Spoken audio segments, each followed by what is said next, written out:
There need to be vast improvements in this area and benchmarks put in place. Should Executive Director Bass answer for this? I think so. He's head of it. Yes, absolutely. 2 years ago, one of the largest government agencies in Texas promised to make some big changes to how it handled diversity and discrimination. Harassment, retaliation, and discrimination have no place here. And if we determine that anyone employed here is guilty of those things, they will also no longer have a place here. After a KXAN investigation found hundreds of harassment complaints from people of color and female employees at the Texas Department of Transportation, the agency said it was making strides toward equality. But our Avery Travis has uncovered new allegations among TxDOT's 13,000 employees, plus many complaints going unsubstantiated, revealing there are still miles left to go. Yes, in fact, we've seen a spike in complaints over the last 2 years since our first report. There were 49 complaints filed in 2017. After our investigation in 2018, nearly 70 complaints were filed, and the next year, 93. For the past 2 months, protesters have filled the streets calling for a change in the way people of color are treated throughout our society. But we talked to some employees at TxDOT who say they feel like the agency hasn't made much of a change. And while they're serving the state of Texas, they feel the state isn't always listening. These comments were said throughout the day. Let's stand up in your face and tell you, you need to go back where you came from. You don't belong here. Trump needs to make a bigger wall. In the field and in the office. Several employees at the TxDOT district headquarters in San Angelo say they hear it all too often. It makes you feel like you're not worthy. And all your hard work that you put into that field, you feel like it's a slap in the face. I love my job. I love it.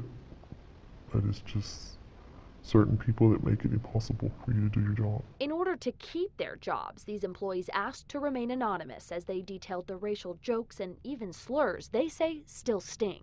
How much did these comments affect your work? My work did affect it to a point to where I wouldn't deal with the person that would give these comments. I'd avoid them. I wouldn't be in the same room as them if I could be somewhere else. One of them filed an official complaint back in 2018, just weeks after our first investigation.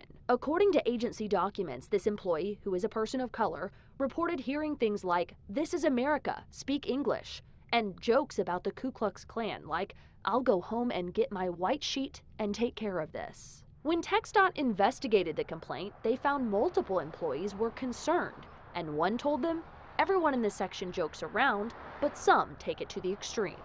This doesn't feel like a joke to you. No, it's no joke. It's not. That year, of the nearly 70 complaints TxDOT received, 44% were substantiated, ending in some kind of disciplinary action, including this one in San Angelo. TxDOT records show 2 employees were fired and a supervisor there was demoted. It did change, but you still hear it, and it's hush-hush. The next year, in 2019, the amount of complaints total statewide shot up 36%. We asked the head of HR at the agency why. Based on the information I have, I think it's due to the individuals being more comfortable, being able to have a venue and a resource to go to. And I think it also builds the trust. I think the trust is out there now that they know we want an inclusive environment. David McMillan says they've made strides, offering more avenues for workers to report complaints and making yearly trips out to the different districts to check in. The way to do that is to make sure these allegations, these issues are addressed and action is taken. Those who have come forward with complaints. Days after our original investigation, TxDOT employees noted a poster campaign encouraging employees to report discrimination and harassment. McMillan says their efforts have helped more employees come forward. In 2019, with complaints on the rise, substantiated complaints actually dropped. Just 25% resulted in disciplinary action, sometimes termination, sometimes probation, but sometimes just a verbal warning. In San Angelo, one employee told us that's why they didn't bother filing an official complaint, feeling it wouldn't be taken seriously or kept confidential at their office. By the time you get to the parking lot, everybody knows about it. People are calling you, "Hey, what happened?"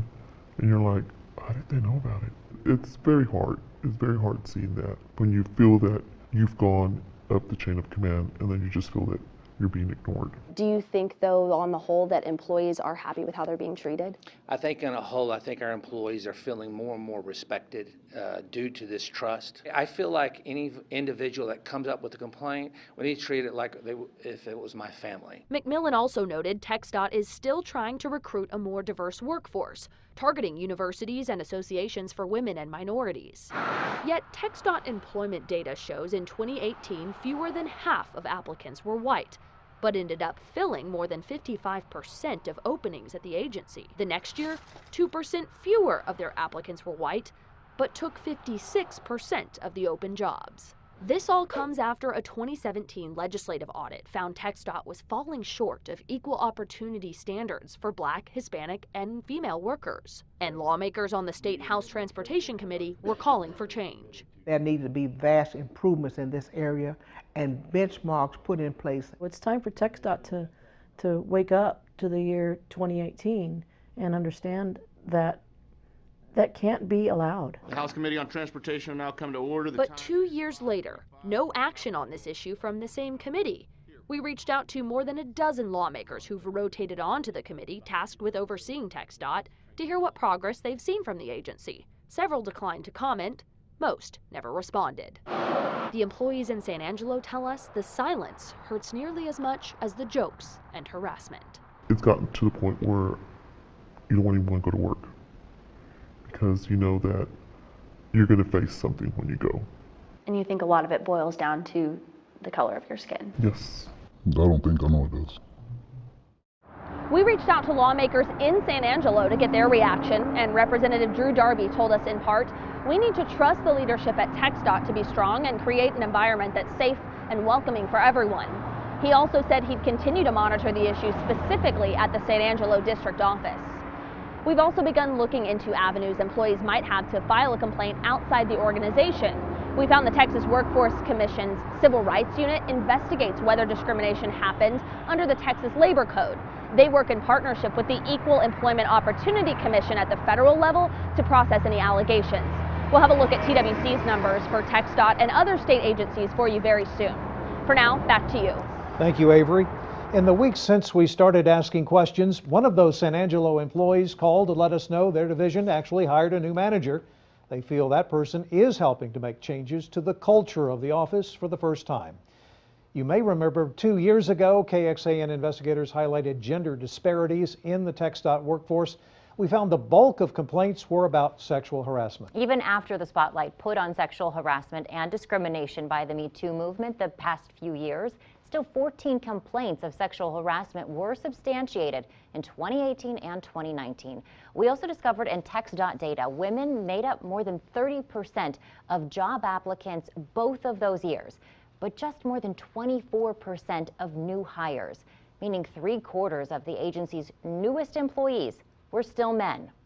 You can explore the data yourself with interactive features that we've built in our digital story, plus links to our original reports from 2018. Just search for this story in the investigative section of KXAN.com.